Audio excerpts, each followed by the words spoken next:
the ruling establishment has a lot of, they will stop at nothing to complete their toolkit of control, right? So one of the things that has been missing from the toolkit of total control has been quarantines and curfews, right? So now, welcome to the new world in America, where to get on a bus, to go through a subway station, if you think that the procedures at the TSA are onerous, right? Guess this is coming to a bus depot near you. It's a more invasive way, and the ruling class needs this because, let me say, if the ruling class ever saw wide-scale civil unrest, you'd see an Ebola outbreak in America right away. Okay, so this is, what you see is that Ebola is another tool in the toolbox of the ruling class control. Yeah, to keep down absolutely, repression. positively, 100%. This is a tool. Right. Ebola doesn't just magically start spreading. And then we have this doctors that come back here. The white people, of course, live. The two whites who got it survived. All the black people that get it die. It's very possible that these one of these NGOs over there is going around with a veil of Ebola, or spreading it from a small plane onto villages.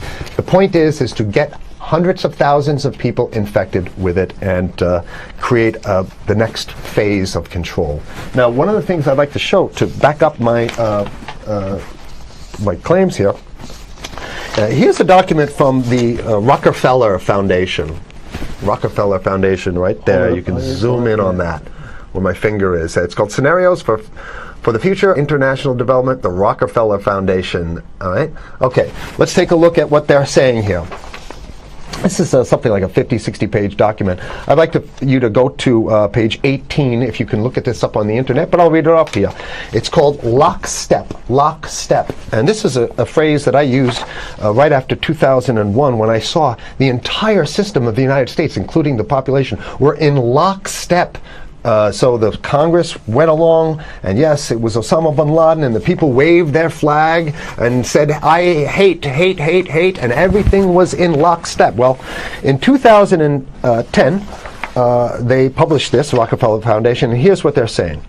They're saying that they call it a scenario. These are scenario narratives, and they speak about it in the past tense. So they put out this scenario, lockstep. A world of tighter, top-down government control and more authoritarian leadership, with limited innovation and growing citizen pushback. Okay, I'll read a little bit of it. In 2012, the pandemic that the world had been anticipating for years, nobody was anticipating a pandemic, finally hit.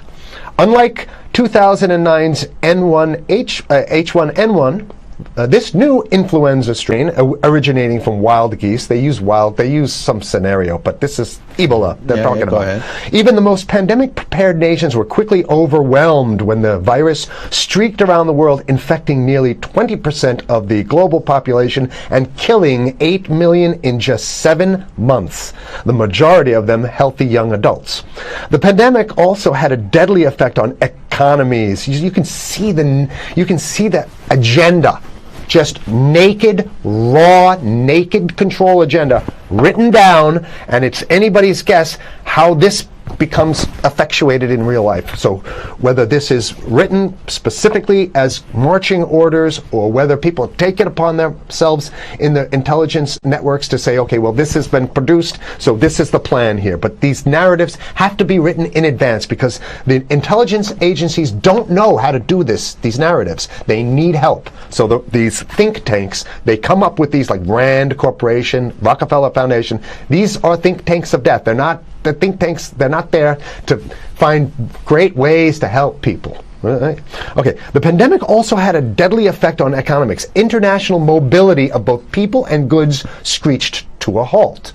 Which is what they want. They want a completely isolated world, right? Debilitating industries like tourism and breaking global supply chains. Well, of course they want tourism stopped, because they're not in the tourism business, and they want you at home in your house in front of the TV. Then they got you, because once you watch the TV, they own your soul. Even locally. Wait a second, we're on television. I mean commercial television, let's say. National. Even locally, a normally bustling manufacturing shops and offices sat empty for months. Okay, so I love how they talk about it in the past tense in 2010. Right? The pandemic blanketed the planet, though disproportionate numbers in Africa died.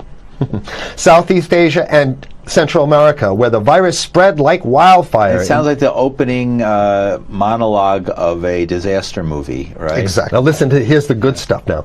But even in developed countries, containment was a challenge. Now here's this one. I love this one. The United States' initial policy of strongly discouraging, in quotation marks, strongly discouraging citizens from flying proved deadly in its leniency. So they're saying, that... No, keep going. Okay, read it. Proved deadly in its leniency. So they should have been tougher, right? Accelerating the spread of the virus, not just within the United States, but across borders. However, a few countries did fare better. China in particular.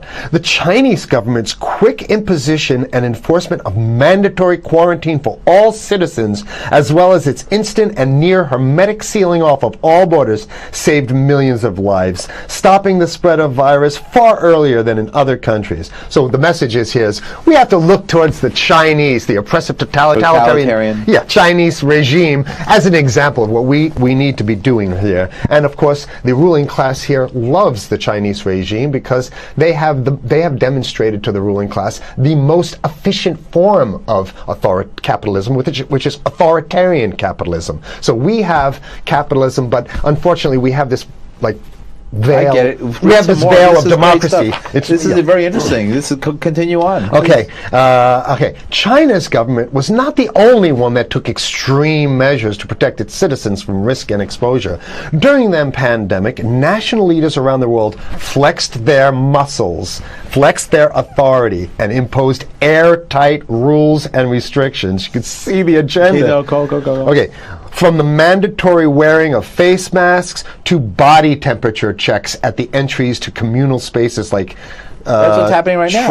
Yeah, but soon it's going to be like body. It'll be at the subway. Yeah, is that what you're saying? We'll be going through this in the sub to get on buses and the subway, absolutely, things positively. like that. And what this means though is don't think about having a cigarette, a joint on you, or I mean basically you can't.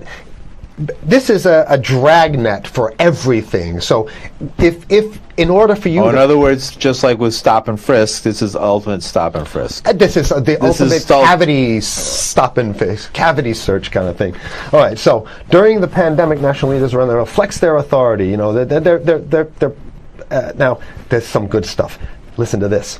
And even supermarkets, they want body checks at supermarkets. Okay, so basically what they're saying is they're building a system where every move you make, you got to go through them. You can't get food. Well, how about if you go to the farmer's market? Right. Here's the good stuff now. I mean, it just keeps getting better.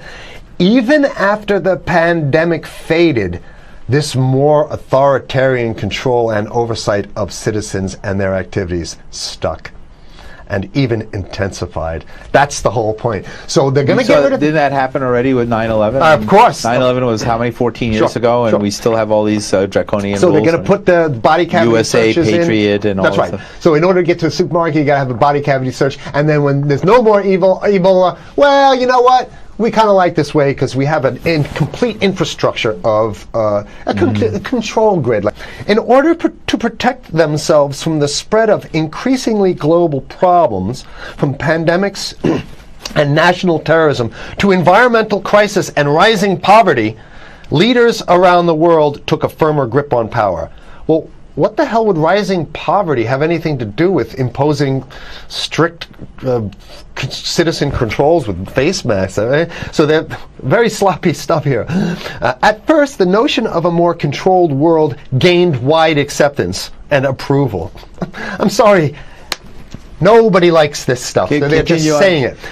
No, I have to provide analysis. Only because we only have 5 minutes left, so that's. Oh my God. Okay. Citizens willingly gave up some of their sovereignty and their privacy to more paternalistic states in exchange for greater safety and stability. I mean, that's just a complete naked contradiction to the famous saying that if you think you're going to give up a little bit of security, I mean, if you're going to give up your freedom for security, you're going to get neither. That's the long-standing thing. And here what they're doing is they're not even ashamed or embarrassed to absolutely say the exact opposite. They're saying, yes, we all want to give up our privacy and sovereignty for more stability and security and stability. So you don't get that. When you give it up like that, you get the shaft. Can you show us the cover again of what you were just reading? One more time, and then I have two more documents. Right, this is what we were reading here, and just zoom in a little bit so folks can see it. He'll zoom in, don't worry, you can relax. And scenarios for the future of technology and international development. Okay, now I have two more documents. Keep it zoomed. We have the National Security Memorandum of December 10th, 1974. This is Henry Kissinger's brainchild. The National Security Memorandum number 200. You can look that up on your internet. I'll summarize it. He says that there's too many people, we got to get rid of the population. So to answer your question. From earlier. Yeah, he says, he used the word depopulation, which is different. Depopulation means killing people that already exist, and it's to get the minerals, because we need the minerals. And here's another one. The CDC has a patent on Ebola. They patented it. Yeah? Right. So basically, if you want to get a cure for your Ebola, it says it right up here, right? It says human Ebola virus species and compositions and methods thereof, and it's a patent. It's a patent. They patented the main strain plus something like 17 other strains of it. So they own it now, and I don't know how exactly you can own that, but apparently they've done the same thing. Yeah, I didn't think you could own a natural. Yeah, you can. I guess the main thing to finish off this show is this: that they want to get more control, more and it's going to be curfews and quarantine. So what I'm saying is that unless the American people start to get some new way to revolt, a new way to organize, new way to protest, unless we can break through the apathy, because that's what we have here, then it's going to be a slave state here. The ruling class doesn't seem to have too much resistance. They're getting everything on their Christmas shopping list, and they've been wanting quarantines and curfews for a long time. Now they got it. And if you want to live in a world where you're tricked into all this stuff because it's for your safety, right? And if you want to have a probe and make sure you got to check your pockets, make sure you don't have anything incriminating on you before you go out, and when you step out of your house, you want some police there to monitor and see what you're doing. If that's the world you want to live in, be apathetic, don't do anything. You're going to get that world very soon. It's coming your way, definitely. Mm-hmm. Yeah. So what should people do? What's the hope? You have 30 seconds. To wake up, learn about it, and go fight these bastards in Washington. They're easy to beat. If we can just organize, we can beat them. It's simple. They're weak, and there's so few of them.